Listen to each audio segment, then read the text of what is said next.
र जीवन म नै हुँ।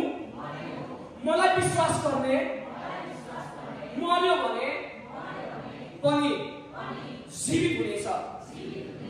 ओके, यो चाहिँ थियो आजको थीम वर्स। र अरू खण्ड लिकन, अरू स्टोरीहरू लेखिकन, अरू प्यासेजहरू लिकन म फेरि पछि यसमा आउन चाहन्छु। र आजको विषय चाहिँ तपाईले याद गर्नुहोस् कि एन्काउन्टर विथ जीसस, यीशुसँगको चाहिँ के अरे जम्का भेट, यीशुसँगको भेट।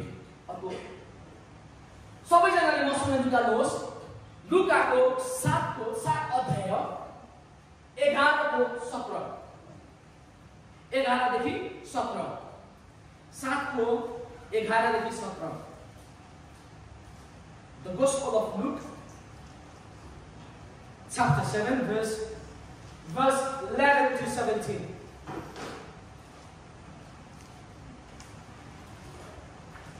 कसले पाउनुभयो? उच्च स्वरले पाठ गरिदिन्छु।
तपाईँ यहाँ एउटा घटना भर्खरै तपाईँ सुन्नुभयो। यो घटनामा चाहिँ यीशु एउटा ठाउँमा हुनुहुन्छ। कहाँ हुनुहुन्छ अरे? एउटा नाइन भन्ने एउटा ठाउँमा हुनुहुन्छ।